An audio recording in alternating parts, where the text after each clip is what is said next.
마태복음 5장 17절에서 20절까지 말씀입니다. 내가 율법이나 선지자나 폐하러 온 줄로 생각지 말라. 폐하러 온 것이 아니요 완전케 하려 함이로라. 진실로 너희에게 이르노니 천지가 없어지기 전에는 율법의 1.1핵이라도 반드시 없어지지 아니하고 다 이루리라. 그러므로 누구든지 이 계명 중에 지극히 작은 것 하나라도 버리고 또 그같이 사람을 가르치는 자는 천국에서 지극히 작다 일컬음을 받을 것이요 누구든지 이를 행하며 가르치는 자는 천국에서 크다 일컬음을 받으리라. 내가 너희에게 이르노니 너희 의가 서기관과 바리새인보다 더 낫지 못하면 결단코 천국에 들어가지 못하리라. 오늘 본문 말씀의 초점은 나는 율법을 폐하러 온 것이 아니요 완전케 하러 왔다. 너희 의가 서기관과 바리새인보다 더 낫지 못하면 안 된다. 이렇게 두 가지로 압축할 수가 있습니다. 먼저 우리가 생각할 것은 왜 예수님은 율법을 폐하는 자라는 의심을 또는 오해를 받았는가 하는 점입니다. 우리 지난번에 살펴본 바와 같이 예수님께서는 세리 마태의 집에 앉았을 때 바리새인들의 공격을 받았죠. 왜 너희 선생님은 죄인들과 함께 먹고 마시느냐? 그때 예수님께서 답변하시기를 나는 죄인을 부르러 왔다. 이것이 유대인들에겐 적지 않은 충격이었을 것입니다. 메시아가 오시면 율법을 지키고 의로운 자들을 보상하러 오셔야 맞는데 어째 죄인을 부르러 오시는가? 그렇다면 율법을 지키는 것이 무슨 의미가 있단 말이냐 하는 의심을 갖게 되는 것은 당연할 것입니다. 그러나 우리가 보는 바와 같이 예수님께서 지적하신 것은 율법의 무용성을 주장하시는 것이 아니라 율법을 제대로 지키지 않고 오해하여 그것을 치장의 도구로만 삼은 것에 대한 공격이었지 율법 자체를 공격하는 것은 아니었습니다. 마태복음 23장에 가시면 이 지적들을 한번 잘 보십시오. 마태복음 23장 1절 이에 예수께서 무리와 제자들에게 말씀하여 가라사대 서기관들과 바리새인들이 모세의 자리에 앉았으니 그러므로 무엇이든지 저희의 말하는 바는 행하고 지키되 저희의 하는 행위는 본받지 말라. 저희는 말만 하고 행치 아니한다 이겁니다. 저희의 말하는 바 율법 자체를 공격하는 것이 아니고 저들의 말만 하고 행치 않는 것을 지적했으며 또 그 행함이 저들이 스스로 행한다고 하는 것들이 사람에게 보이려고 하는 것이다. 5절 저희 모든 행위를 사람에게 보이고자 하여 한다 하는 것 또는 13절 화 있을진저 외식하는 서기관들과 바리새인들이요 15절 화 있을진저 외식하는 서기관들과 바리새인들이요 16절 화 있을진저 속용된 인도자요 23절 화 있을진저 외식하는 서기관들과 바리새인들이요 라고 지적한 바와 같이 저들이 율법을 자신들을 증명하고 우월감을 증명하는 일에 써먹는 데 대한 공격이지 율법 자체를 공격하는 것이 아니었다는 것을 오늘 분명히 밝히고 있습니다. 그런데 이 율법을 폐하러 온 것으로 오해하는 것은 당시 유대인들에게만 있었던 생각이 아니고 오늘날 우리 신약 시대의 성도들에게는 이 문제가 더 심각하게 오해되고 나는 것이 그 현실입니다.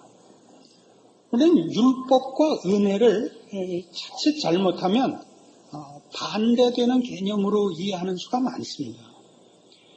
구원을 얻는 방법으로서는 율법과 은혜가 반대되어 보입니다. 율법은 행위의 법칙으로 스스로의 결과를 얻기 위하여 조건과 그 원인을 제공해야 되는 방법론을 얘기할 때 율법이라, 법이라 이렇게 얘기를 하죠.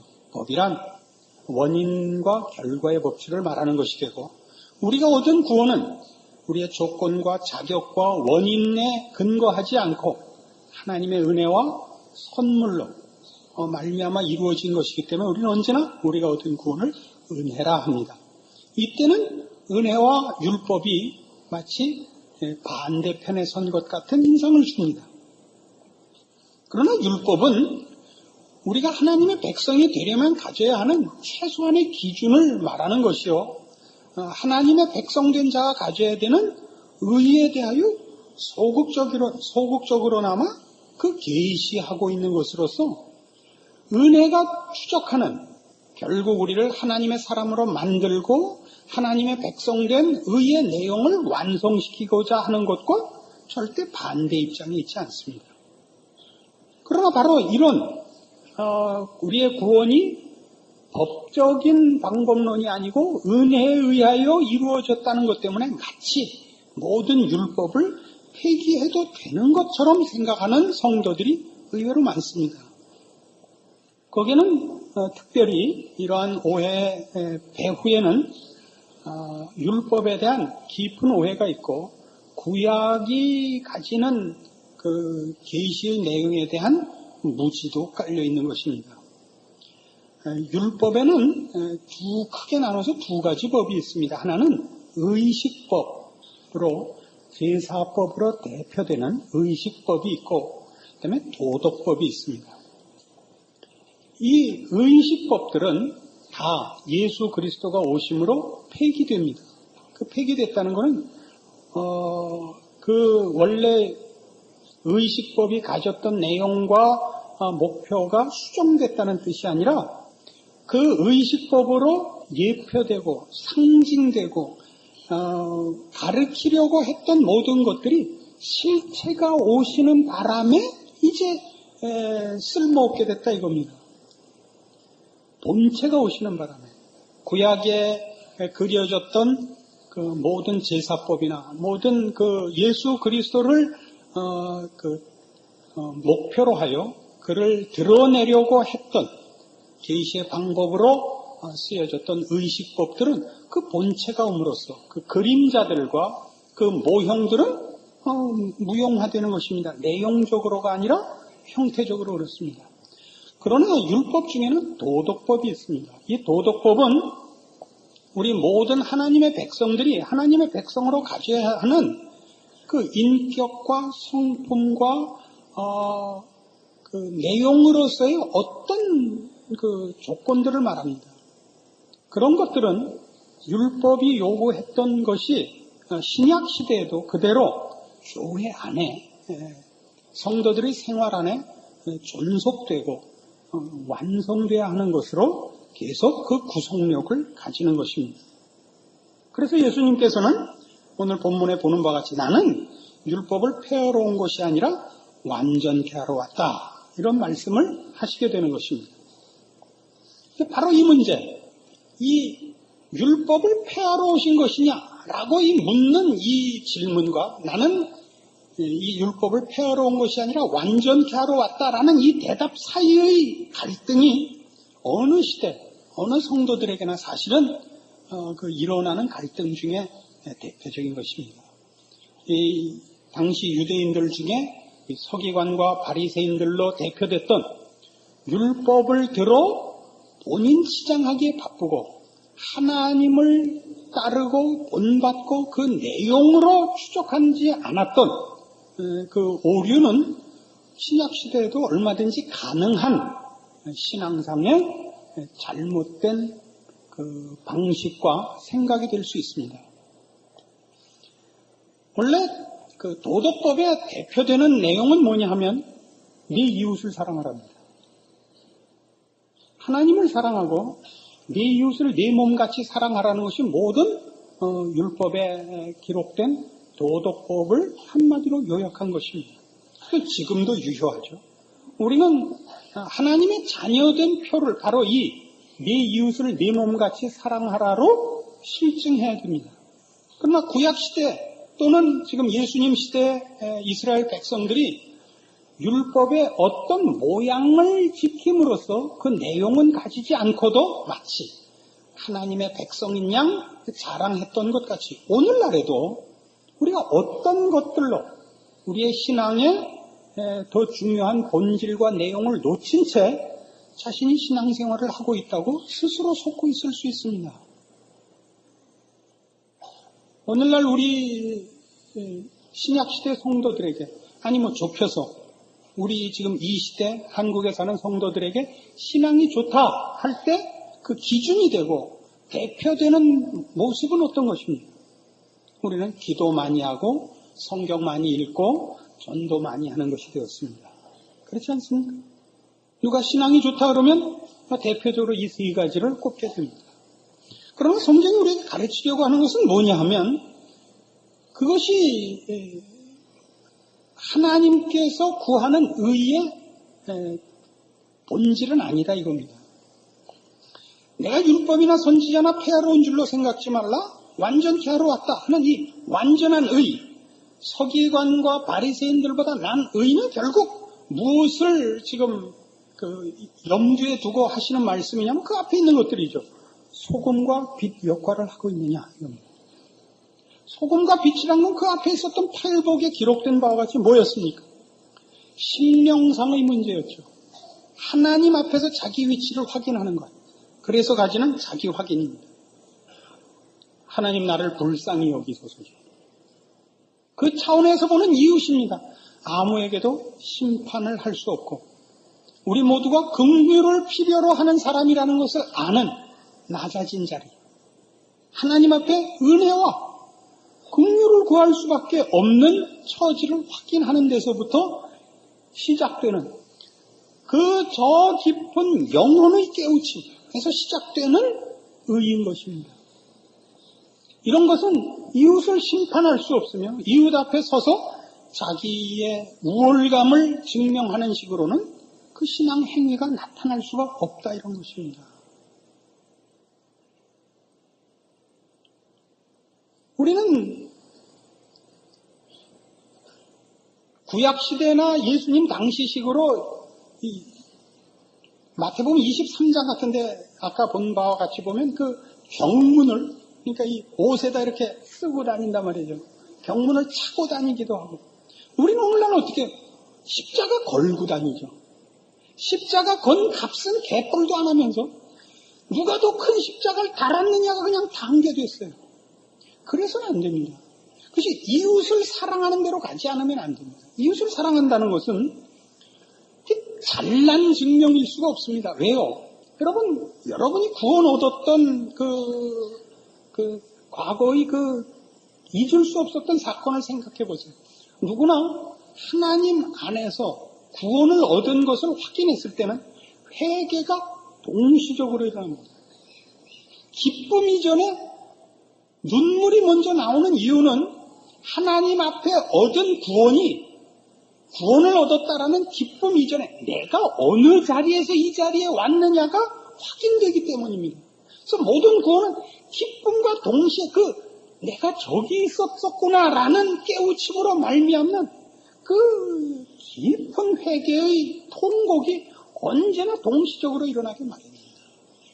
그것 없이는 나는 하나님을 사랑합니다라는 말을 할 수 없는 것입니다. 우리 모든 성도들이 나는 하나님을 사랑합니다라는 얘기는 이 회개의 마음, 이 통곡의 마음, 하나님의 저 절망의 자리, 시편에 나타난 다윗의 표현에 의하면 기가 막힐 운동이 있었던 사실을 확인하는 것으로부터 출발된 하나님을 사랑합니다인 것입니다. 그것은 수장일 수가 없어요. 난 너와 다르다. 너는 구덩이에서 꺼냈지만 난 저 높은 위에 서 있었다라는 식의 나는 그래서 하나님을 사랑합니다는 있을 수가 없는 것입니다. 이게 제가 힘줘서 얘기 안 할 수 있게 생겼습니까? 그래요 안 그래요? 공감의 표시라도 하셔야 될 거 아니에요. 오늘 생전 처음 교회 온 것 같은 얼굴들 하고 계세요. 암만 날이 춥기로서니 이게 그 얘기란 말이에요. 나는 이렇게 구원을 받았습니다. 그렇게 받은 구원은 우리를 다른 사람과 비교해서 자랑할 수 없게 합니다. 모든 사람보다 내가 밑에 앉게 마련이죠.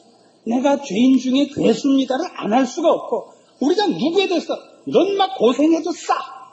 넌 지옥 가서 싸. 라는 말을 할 수가 없다고요. 우리 잘 아는 우리 찬송가 중에 그 유명한 나 같은 죄인 살리심이라는 게 있죠. 누구죠? 작사자가? 이대원인가? 무슨 뉴턴이죠? 아이작 뉴턴은 아니고 존 뉴턴인가? 네, 존 뉴턴인가 박 뉴턴인가 하여튼 그런데 이 사람이 노예선 선장이었죠. 그러다 나중에 이제 예수를 믿게 된 겁니다. 너무 놀랬죠. 나 같은 걸 구원해 주신단 말이에요. 그래서 우리말 표현으로는 이게 부족해요. Amazing Grace죠. 놀라운 은혜입니다. 그 놀라운의 놀 밑에 니을은 한 10개쯤 붙어 있는 겁니다. 놀라운 은혜인 겁니다. 그걸 전달이 되기를 바랍니다. 또한 어떤 가수는 자기가 구원을 얻고 너무 놀래서 그 복음성가를 썼는데 그 제목이 이거예요. Why me Lord이에요. 왜 접니까? 이 중에 제일 못한 왜 나를 구원시켜 주십니까? 내가 구원을 받으려면 순서대로 한다면 온 인류의 순서를 다 밟아서 내가 맨 마지막에 돼야 옳은데 왜 저 사람 왜 나 먼저입니까? 이런 얘기할 때 그런가? 난 아닌데 이러면 그 사람이 가짜라니까요. 맞아. 아니래도 지금은 그러셔야 돼요. 맞아. 그렇게 왔다고요. 그래서 구원을 얻은 표, 하나님의 백성된 표는 뭐냐 하면 이웃사랑이라니까요. 겸손이라니까요. 긍휼과 자비의 마음을 가진 눈빛이라고요. 이 당시에 그 율법은 어느 만큼까지 오해됐냐 하면 여러분 나중에 복음서를 찾아보세요. 고르반이라는 것이 있었습니다. 고르반이라는 게 이제 하나님께 바치는 것을 말하는데 하나님께 바쳐야 하는 것과 부모를 섬겨야 하는 것이 두 개가 있는 겁니다. 책임이. 그런데 어디까지 율법을 악용했냐면 부모님께 드릴 것으로 하나님께 드려서 두 개의 책임을 하나로 줄여버린 겁니다. 무슨 뜻인지 이해가 안 가면 이제 예를 하나 들죠. 저랑 이제 자주 만나서 돈 내기 당구를 치는 우리 교회 집사님이 한 분 있습니다. 그 당구를 친다. 게다가 돈 내기를 한다고 굉장히 당황하시는 분들이 있는데 오늘 분명히 해두자고 누가 물었어요. 목사님 왜 당구를 치세요? 그것도 돈 내기를 하세요. 제가 할 수 없이 그 이유를 말할 수밖에 없었습니다. 생활비가 모자라서 그렇습니다. 또 진짜로 들을라. 나 좀 미치겠어.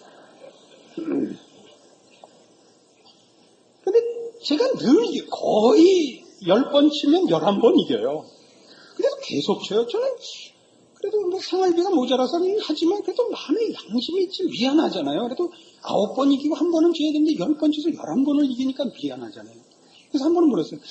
집사님 그건 너무 이래서 미안한데 우리 핸디 조정을 합시다. 그랬더니 목사님 괜찮아요. 그래서 대단한 신앙의 소유자구나 그랬더니 그게 아니라 목사님한테 이런 건 11조에서 까요.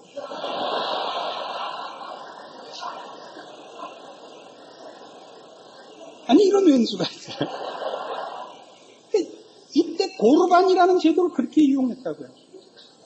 부모에게 바칠 것을 하나님께 바침으로써 사실은 하나님께 바칠 것과 부모에게 바칠 두 가지 책임 있는 것을 하나님께 드렸으니까 부모에게 바쳤는데 그게 하나님께 드리는 것이기 때문에 하나님이 더 높으니까 하나님께로 갔습니다로 자기가 해야 할 일을 부모님께 해야 할 일은 사실은 안 했다고요. 그래서 한 것 같이 굴었다고요.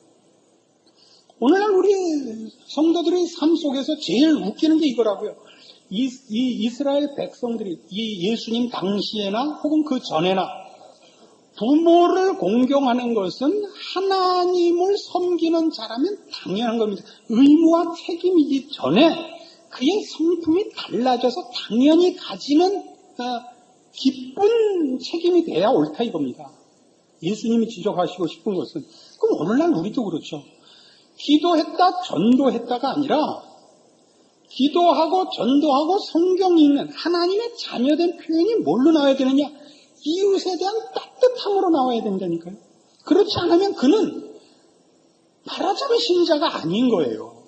아닌 건 아니겠죠. 그러나 신자된 표가 어디로 나오느냐 그러면 우리 속 사람이 중생한 영혼이 하나님 앞에서 자기의 위치를 확인하고 그가 받은 은혜와 새로워진 영 안으로 하나님을 사랑하듯 이웃을 사랑하게 된다니까요. 잘못 배웠을 수 있습니다. 잘못된 분위기 때문에 그럴 수 있습니다. 확인해 두자고요. 그러니까 우리의 신앙은 뭘로 확인하느냐? 그러면 기도원 가서 기도한 걸로 안 나타나요.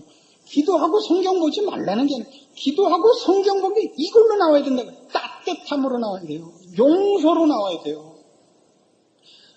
여러분 잘 보세요. 지난주에도 그 말씀 드렸습니다만 교회에 와서 새 사람 사귄 적은 거의 없잖아요.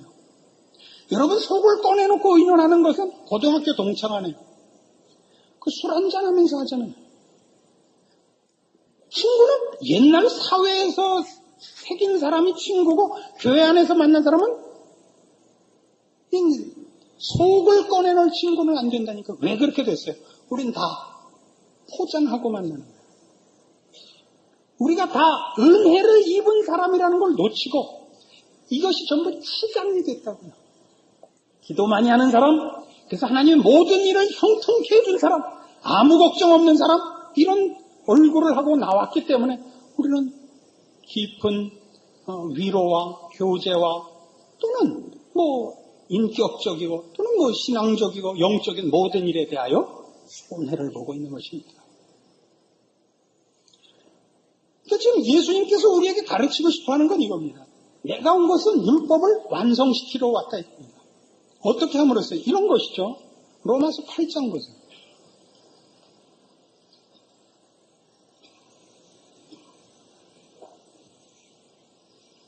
그러므로 이제 그리스도 예수 안에 있는 자에게는 결코 정죄함이 없나니 8장 1절입니다. 이는 그리스도 예수 안에 있는 생명의 성령의 법이 죄와 사망의 법에서 너를 해방하였습니다. 율법이 육신으로 말미암아 연약하여 할 수 없는 그것을 하나님은 하시나니 곧 죄를 인하여 자기 아들을 죄 있는 육신의 모양으로 보내어 육신의 죄를 정하사 육신을 쫓지 않고 그 영을 쫓아 행하는 우리에게 율법의 요구를 이루어지게 하려 하심이니라. 육신을 쫓는 자는 육신의 일을, 영을 쫓는 자는 영의 일을 생각하나니 육신의 생각은 사망이요 영의 생각은 생명과 평안이니라. 육신의 생각은 하나님과 원수가 되나니 이는 하나님의 법에 굴복치 아니할 뿐 아니라 할 수도 없습니다. 육신에 있는 자들은 하나님을 기쁘시게 할 수 없느니라. 잘 보세요. 믿지 않는 자와 믿는 자의 차이가 뭐냐? 그러면 이겁니다. 의를 선택할 수 있느냐 이거죠. 죄 아래 있는 자들은 죄의 종이기 때문에 선택의 여지가 없이 죄가 명하는 명령을 따라 죄밖에 지을 수가 없습니다. 신자된 편은 이겁니다. 의를 선택할 수 있고 죄를 거부할 수 있습니다. 그가 선택한 의란 뭐냐? 이제 예수 그리스도 안에서 예수 그리스도로 말미암아 갖는 새로운 인격과 성품과 존재로서의 그 무엇들입니다. 그게 뭐라고요? 하나님을 사랑하듯 네 이웃을 사랑하랍니다. 에베소서 4장에 가시면 제가 즐겨 사용했던 에베소서 4장 24절 말씀 있죠? 에베소서 4장 24절. 하나님을 따라 의와 진리의 거룩함으로 지으심을 받은 새 사람을 입으라. 그럼 그 다음에 뭔 것 같아요? 그 방언이 아니고 거기 무슨 병고침이 아니고 환희와 희열이 아닙니다. 그 다음에 뭐가 나오나 보세요. 25절. 그런즉 거짓을 버리고 각각 그 이웃으로 더불어 참된 것을 말하라. 이는 우리가 서로 지체가 됨이니라. 분을 내어도 죄를 짓지 말며 해가 지도록 분을 품지 말고 마귀로 틈을 타지 못하게 하라. 도적질하는 자는 다시 도적질하지 말고 돌이켜 빈궁한 자에게 구제할 것이 있기 위하여 제 손으로 수고하여 선한 일을 하라. 무릇 더러운 말은 너희 입 밖에도 내지 말고 오직 덕을 세우는 데 소용되는 대로 선한 말을 하여 듣는 자들에게 은혜를 끼치게 하라. 하나님의 성령을 근심하게 하지 말라. 그 안에서 너희가 구속의 날까지 인치심을 받았느니라. 너희는 모든 악독과 노함과 분냄과 떠드는 것과 회방하는 것을 모든 악의와 함께 버리고 서로 인자하게 하며 불쌍히 여기며 서로 용서하기를 하나님이 그리스도 안에서 너희를 용서하신 것 같이 하라. 이거 얼마나 놀라워요. 초월적이지 않고 신비하지 않아요. 일반적인 책임을 지우고 있어요. 그런 것들이 예수를 믿었다고 해서 자동적으로 생기질 않아요. 노력하는 것으로 되어 있고 애써야 하는 것으로 되어 있고 연습해야 되는 것으로 되어 있습니다. 우리는 뭘 잘못하고 있냐면 신앙의 책임을 기도하고 성경 보고 전도하는 것으로 책임을 다 믿고 버렸어요. 그럼 나머지는 안 해도 되는 것으로 생각해요. 그렇지 않습니다. 너희 의과 서기관과 바리새인보다 더 낫지 않으면 결단코 천국에 들어가지 못한다. 뭐죠? 겉으로 갖고 있고 치장하는 의나 그런 율법이 아니라 본바닥이 바뀌어진 것으로서의 의여야 되거든요. 근데 우리 본바닥, 우리 심령 깊은 것이 중생하여 바뀌면 뭐가 다르다고요? 구원 얻을 때 회개로 인한 통곡의 눈물과 기도가 있었던 것 같이 하나님을 사랑하게 된 모든 자는 이웃을 자기 몸같이 사랑하는 이 긍휼과 자비의 자리에 설 수밖에 없게 된다고요. 그래서 나타나는 희생, 사랑, 긍휼, 자비, 용서가 너희에게 있느냐 이렇게 묻는 것입니다. 그리고 그것을 연습해야 됩니다. 이웃을 사랑하는 법을 연습하셔야 됩니다. 우리는 단체로 모여서 명분을 걸고 운동을 해요. 운동이라는 것이 뭐가 나쁜지 아세요? 휩쓸려 말아 넣기 때문에 생각을 할 틈이 없어요. 거기에 몸을 맡기면 쉬워요. 성경이 우리에게 실제로 하라는 것, 우리의 자존심을 꺾고 낮은 자리에 서는 겁니다. 상대방의 요구에 귀를 기울이고 내 욕심과 내 성격을 눌러야 하는 것입니다. 연습해야 됩니다. 어떻게 하루아침에 되겠어요? 이 연습들이 없어요. 우리 모여서 아우성 치는 연습만 하고 있어요. 그것이 신앙을 연단하거나 신앙의 본질을 살찌우는 것이 아닙니다. 여러분은 여러분이 가졌던 구습을 쫓는 옛 사람을 벗어 던지는 일과 의와 진리의 거룩함으로 지으심을 받은 새 사람을 입는 이 일을 연습하셔야 됩니다. 구원은 은혜로 선물로 받았지만 하나님의 백성으로 책임져야 할 이 하나님의 의를 본받고 따르는 일에 있어서 여러분은 노력하시고 애쓰고 연습하고 훈련하고 자기를 채찍질해서 그 완성의 자리에 가셔야 하는 겁니다. 주를 향한 열심이 있다. 비전이 있다. 제가 제일 싫어하는 표현 중에 하나입니다. 비전은 누가 갖느냐면 오늘을 사는 책임을 안 지는 왼수들이 미래 얘기를 하는 거예요.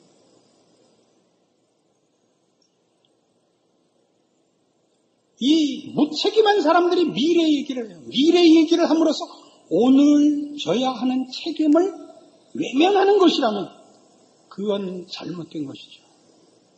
어떤 신앙의 명분을 걸든지 그것을 걸어서 마땅히 져야 할 오늘의 내 삶의 책임, 신자로서의 반응, 네 이웃을 내 몸같이 사랑하라를 지고 있지 않으면 그것은 다 잘못된 것입니다. 그럼 우리는 얼마나 쉽게 이 자리에 갑니까? 많은 사람들이 이런 요구를 해옵니다. 우리 교회 너무 일이 없다 그래요. 무슨 일을 또 해요? 이게 얼마나 바쁜데. 여러분 꼬라지를 보세요. 늘 돌아가시고 성경을 읽고 설교 말씀을 듣고 성경 공부를 하고 돌아가서 그 말씀과 비추어서 매일매일을 살아야 할 짐이 있는데 거기다 뭘 또 얻는다 그래요. 교회들이 잘못 지어준 짐이 뭐예요? 왜 자꾸 보이고 교회에서 하는 일을 함으로써 뭐하냐? 집에 가서 밥을 안 해요. 유엔수들이. 남편 들어오고 애 들어오는데 집에 안 있어요. 이게 최고의 죄예요. 알아들으세요? 얼마나 힘들어요. 여자가 하는 일 중에 제일 힘든 게 집안 지키는 거예요. 그래서 동창회 가지 마세요. 동창회 갔다 오면 꼭 부부싸움을 하죠. 서로 잘났다는 거예요. 와서. 시집 잘 갔다고 서로 허세를 부리고 돌아오기 때문에 그러면 안 돼요. 집을 지키세요. 그 전생의 왼수가 업으로 만난 남편을 그저 짐을 지시고 그 당신 닮고 당신 남편 닮은 그 애들 기르세요. 남의 집에 건너다 보지 마시고 바꿀 생각하지 마시고 누구 닮았겠어요? 부모 딱 닮았는데 그거 지시고 사는 거예요. 내가 죄인을 부르러 왔노라. 그 마음을 품고 사세요. 그걸 써놓지 마세요. 또 부엌에다. 우리 인생의 최고의 짐이 뭔데요? 인생을 사는 것보다 힘든 짐이 있던가요? 이거보다 더 큰 숙제가 있나요? 하루도 빠짐없이 뜨는 태양과 같이 하루도 빛날이 없는 인생과 같이 우리가 져야 하는 집은 매일 찾아옵니다. 이거 빼놓고 또 무슨 일을 해야 할 수가 있단 말이에요. 사람이 할 틈이 없어요. 그건 다 도망가는 것이라고 생각이 듭니다. 특별한 은사를 받은 분들이 있죠. 특별한 은사. 그러나 그건 일반적인 신앙생활 혹은 매일의 삶은 아닙니다. 여러분 모두가 죄하는 이 팀에서 여러분의 신자된 표, 하나님의 백성으로 거듭난 책임 있는 일들에 대하여 여러분 스스로를 점검하시고 하나님의 백성으로 살고 있고 세월이 흐른 것만큼 하나님을 닮고 이 신앙의 싸움에서 쌓아간 것이 있고 발전하는 것이 있는가 물어보시는 이 말씀 되기를 바랍니다. 기도하십시오. 하나님 아버지의 은혜를 감사합니다. 우리 하나님의 백성 삼으시고 우리를 통하여 영광 받기를 기뻐하시며 그 베푸신 은혜와 긍휼과 자비와 구원을 우리를 통하여 나타내시기를 기뻐하십니다. 그러므로 우리는 우리가 선 자리에서 빛이고 소금이며 우리에게 베푸신 하나님의 은혜와 사랑을 나누는 자로서 이웃들 앞에 우리는 왕같은 제사장입니다. 우리의 십자가를 진 제사장입니다. 이 책임 있는 인생을 하나님의 사람으로 감당할 수 있도록 말씀 주신 위에 은혜를 더하사 지켜내게 하여 주시옵소서. 예수님 이름으로 기도합니다. 아멘.